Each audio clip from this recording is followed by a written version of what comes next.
My father said it the way people announce the weather, flat, finished, already decided.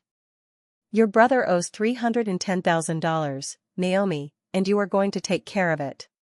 For one strange second, I honestly thought I had heard him wrong.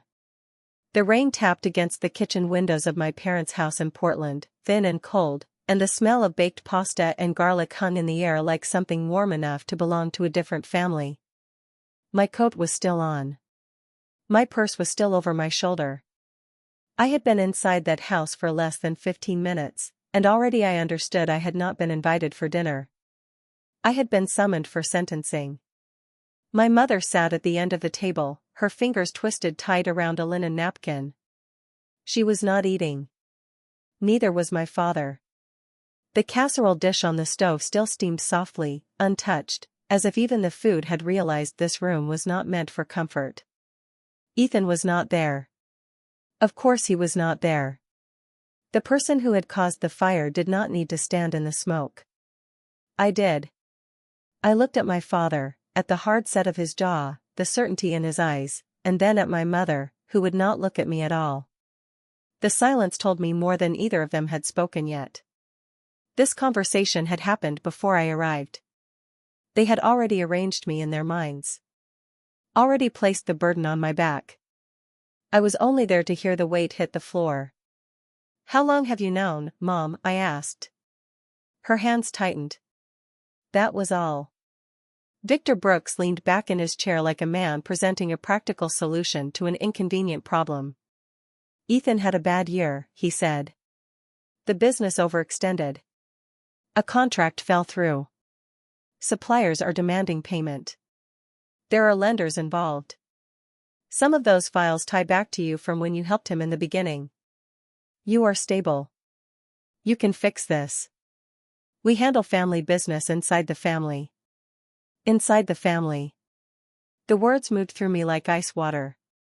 I remembered being 16 and staying up half the night finishing a scholarship application while Ethan crashed a dirt bike into a fence and my father laughed it off as boys.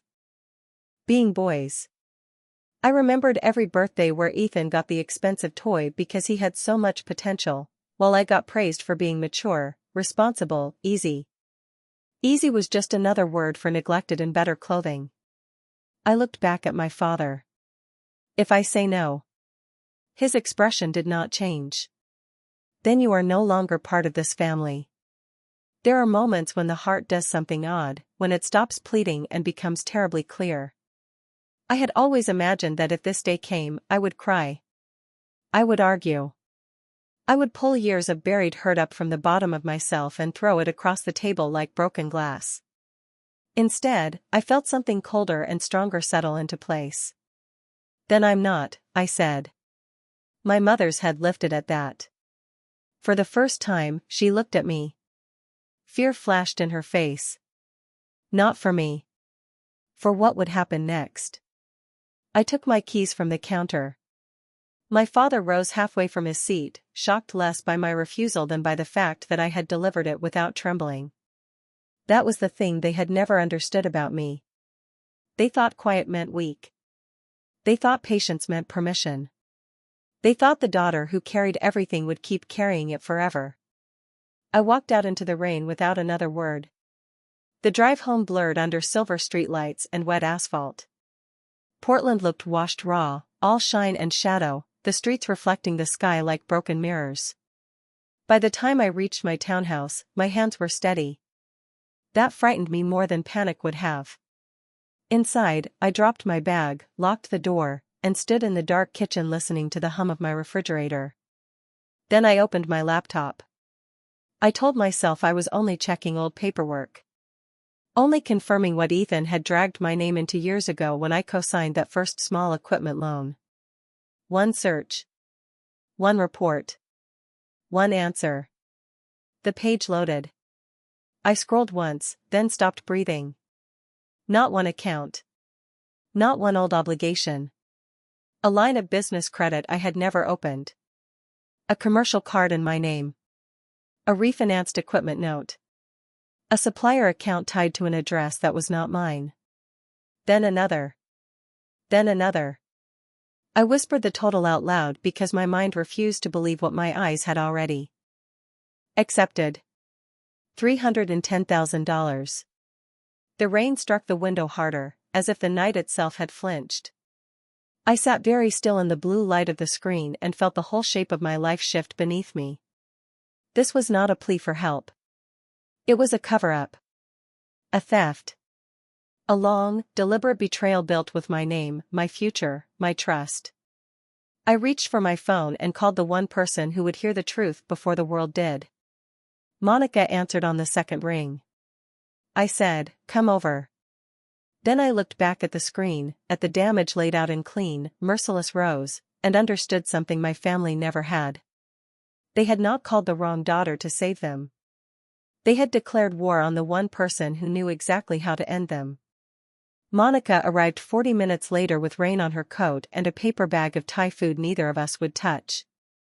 She did not waste time asking gentle questions at the door. She took one look at my face, one look at the laptop still glowing on the kitchen counter, and stepped inside like a woman entering a room that had already caught fire. I spread the papers across the table as they came off the printer, page after page, the machine humming and spitting out evidence in neat white sheets that looked far too ordinary for the kind of damage they carried. Monica set the food down without unpacking it. She slipped off her coat, rolled up the sleeves of her sweater, and began reading. There are people who perform concern, who widen their eyes and sharpen their voice and turn your pain into a stage where they can prove how deeply they feel. Monica was the opposite. The calmer she became, the worse the situation usually was. That night, she was almost unnervingly still. She read the first page. Then the second. Then the summary sheet with the balances lined up in brutal black type. Business credit line. Commercial purchasing card. Refinanced equipment loan. Supplier financing account. My name. My social security number. My supposed signatures. Finally, she lifted her eyes to mine. "This is not your brother borrowing money," she said. "This is identity fraud." The words landed with a force that made the room feel smaller. I sank into the chair across from her and wrapped both hands around a mug of coffee gone cold. I had known it, somewhere beneath the panic and disbelief. Known at the moment I saw accounts I had never opened and dates I could not explain. But hearing it spoken out loud changed the shape of it. It was no longer a nightmare I was trying not to name. It was a crime. A real one. Cleanly defined. Legally alive. 5 years ago, I said, Ethan came to me with a business plan. Monica nodded for me to keep going. I could still see that afternoon with painful clarity. Ethan in a pressed shirt he only wore when he wanted something. My father standing behind him with a hand on his shoulder like he was presenting the future itself. Glossy renderings of luxury home systems spread across the dining table. Smart lighting. Security walls. Voice-controlled wine rooms for people with too much money and too little restraint. Ethan had talked fast, bright, convincing. He had a vision. He had vendors lined up. He just needed a little leverage. A starter loan. My signature was a formality, my father had said. Temporary. Safe. You always know how to land on your feet, Naomi, he had told me then, smiling like it was praise. Your brother just needs one good break. That was how they did it. They dressed dependence up as potential and neglect up as admiration. Monica tapped a line on the report. This refinance happened almost 2 years after that original loan. And this account here was opened 6 months later. Naomi, this was not one desperate mistake. This was repeated. Organized. I nodded once. I could feel something inside me hardening, not into rage yet, but into structure. A spine of ice. The next morning I went to work. I answered emails. Sat through a strategy meeting. Approved a campaign draft. Smiled when people spoke to me. It was almost funny, the violence of normalcy. No one in that bright glass office knew that my name had been used like a crowbar. No one knew my family had looked me in the eye and asked me to quietly bury the evidence under my own future. At lunch, I sat in my car in the underground garage and called a fraud attorney whose name Monica had found before midnight. Graham Ellis, his assistant, offered me an appointment the next day. His office overlooked the river, all gray light and steel and order. He was the kind of man who did not rush a page or a sentence. He read every document in silence, one hand resting near the stack, the other making occasional notes in the margin. I watched his face the whole time, searching for something reassuring. I found none. When he finished, he laid one form on top of the others and turned it toward me. "Do you see this signature line?" he asked. I leaned forward. It was my name, or something built to resemble it. Close enough to pass at a glance. Wrong enough to make my stomach turn once I really looked. "Some of these signatures are forged," he said. "And if the supporting data is what it appears to be, your brother did not act alone. Someone had access to your identifying information over a long period of time." The room went very quiet. Then Graham folded his hands and looked directly at me. "Once we report this, Naomi, we do not control how large it becomes." I should have been afraid. Maybe part of me was. But fear was no longer the loudest thing in the room. For the first time since my father had issued his verdict, I felt something stronger rise beneath the wreckage. They thought I was the daughter they could corner. They were about to learn I was the woman who documented everything. By Wednesday night, my townhouse no longer looked like a home. It looked like a case file with walls. Every flat surface was covered. The dining table held stacks of printed statements clipped by lender and date. My kitchen counter was lined with yellow legal pads filled with notes in my handwriting, tight and slanted, the letters sharper the angrier I became.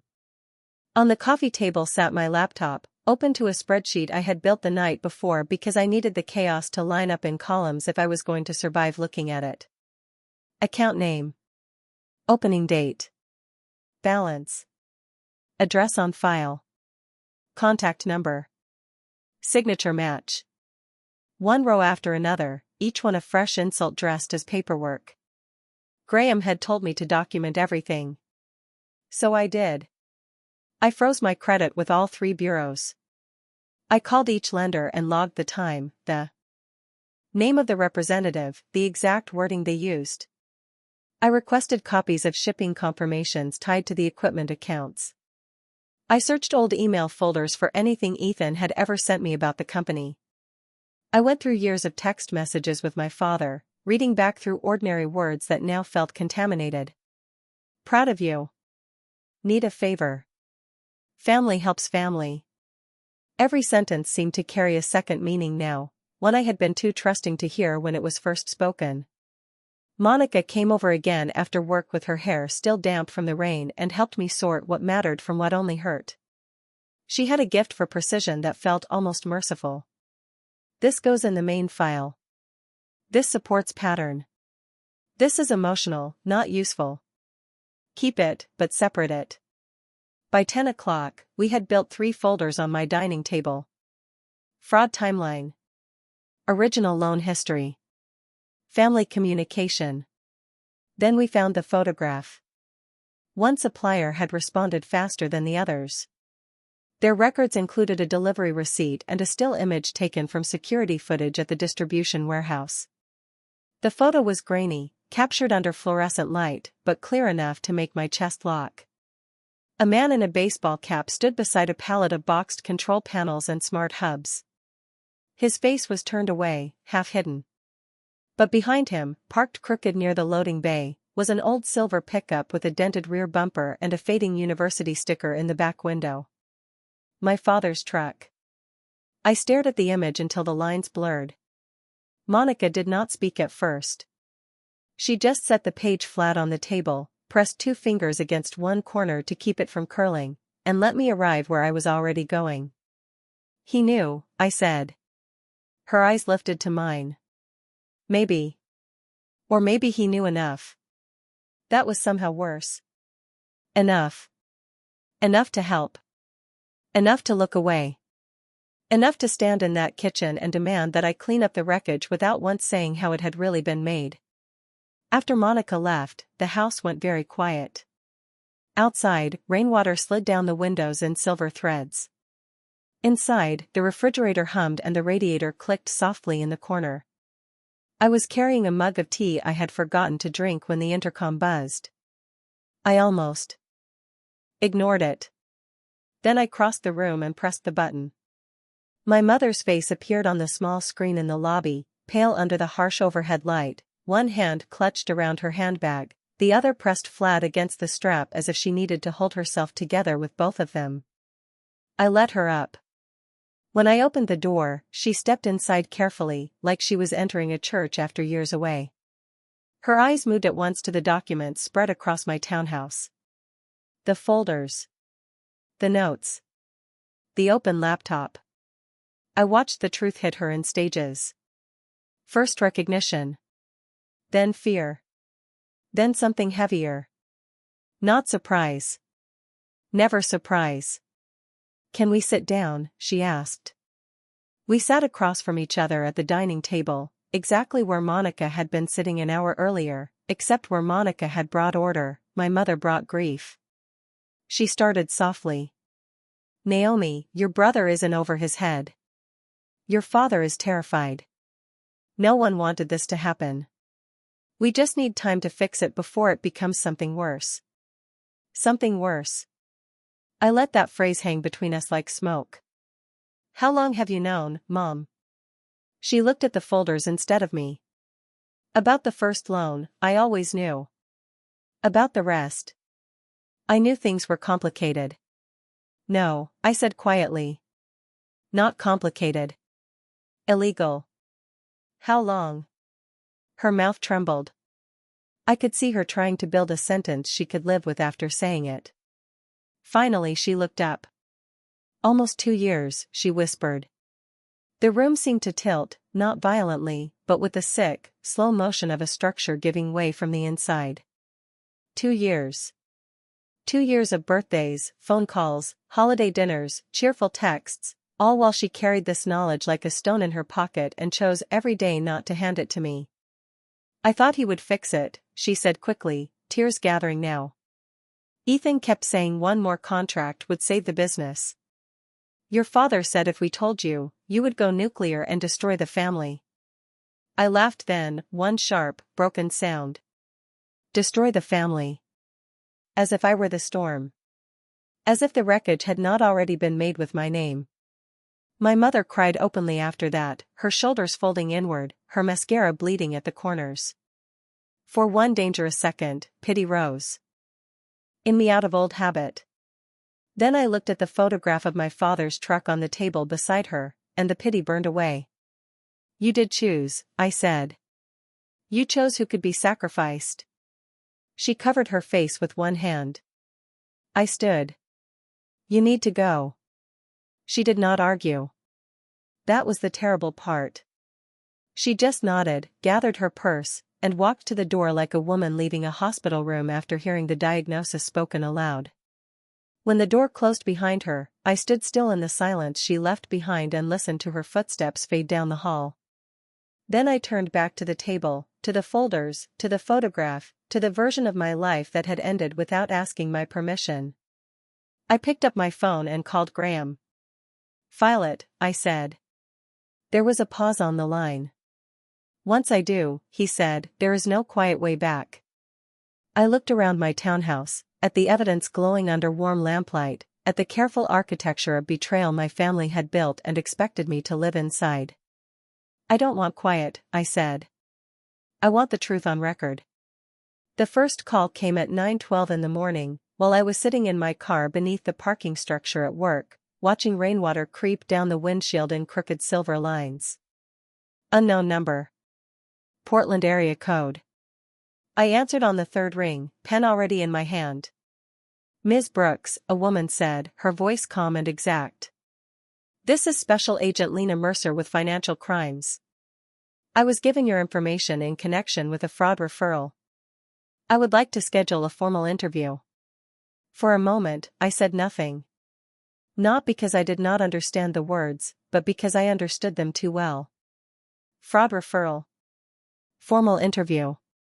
The thing my parents had tried to package as a private family crisis had crossed a threshold. It had left the kitchen table. Left the pleading, the silence, the manipulation. It belonged now to a system larger than their excuses. Yes, I said. Of course. She gave me a time that afternoon. When I hung up, I stayed where I was, one hand still curled around the phone, the other resting on the legal pad in my lap. Above me, footsteps crossed the concrete level. Overhead. A car door slammed somewhere behind me. Ordinary sounds. A completely ordinary morning. And yet my entire life had shifted its weight again. I thought of my father saying, "We handle family business inside the family." No, I thought. You handle secrets that way. Not crimes. Agent Mercer's office was in a federal building downtown, all glass, brushed steel, and quiet that felt purchased rather than natural. Even the lobby seemed disciplined. Nothing warm. Nothing accidental. The woman at reception checked my identification, handed me a badge, and directed me to a waiting area where the chairs were bolted to the floor as if no one was trusted to leave with anything, not even furniture. Mercer came out exactly on time. She was shorter than I had imagined, dressed in dark navy, with a face that would have looked kind in another life but in this one had been trained into precision. She shook my hand once, firmly, then led me down a hallway that smelled faintly of paper, metal, and overworked air. The interview room was almost bare. Table. 2 chairs. 1 file folder. 1 digital recorder. She asked clear questions in a clear voice. When had I first discovered the unauthorized accounts? What had my prior financial relationship with Ethan been? Whether anyone else had access to my identifying documents. Whether my parents had ever discussed the refinancing directly. Whether I had retained counsel. Whether I had copies of the forged signatures. I answered everything. At first my voice sounded too careful, too measured, as if I were still trying to prove I was not overreacting. Then something in me changed. Maybe it was the way Mercer never once interrupted me to soften the truth. Maybe it was the way she wrote down facts without asking me to protect anyone's feelings. Whatever it was, by the middle of the interview I was no longer speaking like a daughter trying to explain a painful misunderstanding. I was speaking like a witness. When we finished, Mercer turned off the recorder and slid a business card across the table. From this point on, she said, do not discuss case details with any potentially involved party. Not your brother. Not your parents. If anyone pressures you, documents disappear, or new contact is made through third parties, notify us immediately. Third parties. As if on cue, my phone buzzed the moment I reached the elevator. A text message from Lydia Harper, a woman I had known for years in the vague, social orbit that forms around family friends and holiday tables. Hey. Ethan is really spiraling. He says this got way bigger than he ever meant it to. Can you please just talk to him once before this goes any further? I stared at the screen until the doors opened. There it was. The next tactic. Not denial. Not command. Vulnerability. Borrowed concern. A softer hand on the same knife. I forwarded the message to Graham and then to Agent Mercer. By the time I got back to my car, my father had called 3 times. I did not answer. An hour later, Graham called to tell me certified notices had gone out to the lenders and that several disputed accounts were now officially frozen pending review. One supplier had already flagged missed automatic payments. Another had marked the company line delinquent. The freeze was doing what truth always does eventually. It was interrupting the lie. That evening, Victor called again. This time I answered. His voice was different. Smaller somehow. Not quieter in volume, but stripped of the old certainty that had carried him through my whole life. Naomi, he said, I think we need to sit down, all of us, and talk this through before strangers start making decisions for this family. I almost smiled. Strangers, I said. You mean investigators? There was silence on the line, dense and breathing. This does not need to become public, he said at last. Your brother made mistakes. We can still fix this. The words were almost identical to the ones he had used in that kitchen. But now they trembled. Now they reached instead of struck. Now they carried fear. I leaned back in the driver's seat and looked through the windshield at the gray city blurred by rain. Dad, I said, very calmly, this stopped being a family discussion the moment someone forged my name. He inhaled sharply. Then, because truth had finally become simpler than diplomacy, I gave him the part he could not argue with. It is out of my hands now. I ended the call before he could answer. That night Monica met me at my townhouse with takeout again, though this time we actually opened the cartons. We ate at the edge of the dining table beside. Folders labeled with my handwriting, as if evidence had become a sixth piece of furniture in the room. How do you feel, really? She asked. I thought about it. About the interview. About Lydia's text. About my father's voice cracking under the weight of consequences he had once expected me to absorb for him. About the fact that all week I had been reacting, documenting, bracing. And now, for the first time, I was no longer just enduring what was happening. I was directing it. Steady, I said. Monica looked at me for a long second, then nodded. Good. At 5:47 the next evening, my phone lit up with a notification from the front desk downstairs. There are visitors here asking for your unit, it read. I called the desk. How many? I asked. A pause. Then the attendant cleared his throat. 5. I turned slowly toward my front door, the whole townhouse suddenly still around me, and understood before he described them exactly who had finally come to beg. I opened the door before they knocked. They stood in the hallway exactly the way guilty people do when they have arrived together but do not trust one another enough to stand close. Ethan was in front, pale and hollow-eyed, his hair damp from the rain, his shoulders bent as though the weight of the last few days had finally found his spine. Behind him stood Rachel, one hand wrapped around his arm so tightly it looked less like comfort and more like restraint. My father was to the left, rigid even now, trying to hold on to the last scraps of authority that had once filled every room he entered. My mother stood slightly behind him, her face drawn and bloodless. At the far edge of the group was my Uncle Martin, invited, no doubt, to play the role of mediator, the sensible older relative who could still pretend this was a dispute and not a collapse. No one spoke at first. Rain hissed softly against the hallway windows at the far end. Somewhere down the corridor an elevator bell chimed. The building smelled faintly of carpet cleaner and wet wool. I kept one hand on the doorknob and did not move aside. Ethan broke first. Naomi, please, he said, his voice cracking on my name. Please just let me explain. There it was. Not I am sorry. Not I was wrong. Explain. As if the right arrangement of words could still rescue him from the facts. I stepped back once and let them in. They entered cautiously, each person carrying a different version of fear. Ethan's was naked, frantic, almost animal. Rachel looked like someone who had spent the entire drive over trying to hold together a man who was coming apart in her passenger seat. My mother's fear was old now, soaked in guilt, worn thin by sleepless nights. My father's was the hardest to look at. It had pride still mixed into it. Even now, even here, part of him still believed he could speak hard enough to bend reality back into shape.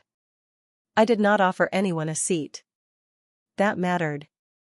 They felt it. Ethan started talking too fast, his words crowding over one another, desperate, breathless. He said he had never meant for it to get this bad. He said one luxury contract in Lake Oswego had fallen through at the worst possible moment. He said he thought he could refinance the original equipment loan, bridge the gap, win one more installation, recover the losses, pay everything back before I ever saw a statement.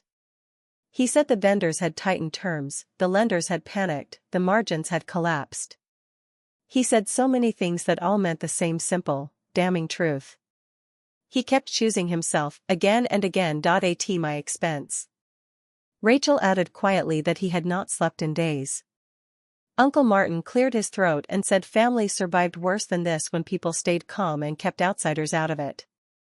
My father stepped in after that, voice low, measured, performing steadiness he no longer possessed. He said we could still solve this privately. He said he would sell the truck. He said he would take money from retirement. He said no one needed to ruin a life over a mistake made in panic. A mistake. That word moved through the room like a bad smell. I waited until every excuse had emptied itself out. Then I spoke. My voice was calm enough that it made Ethan flinch. 3 days ago, I said, this case was referred to federal financial crimes investigators. Yesterday, I gave a formal recorded statement. My attorney has already filed disputes, supporting evidence, signature challenges, and a third-party contact report. There is a case number. There is a paper trail. There is an investigator assigned to it. This is no longer a family conversation. Silence hit the room so hard it seemed to alter the air. Ethan stared at me, his face draining even further. My father's mouth opened, then shut. Uncle Martin looked suddenly much older, like a man realizing too late that he had walked into a house fire carrying only polite advice. No, Ethan said weakly. Naomi, no. You could still call them. You could tell them you do not want to move forward. I looked directly at him.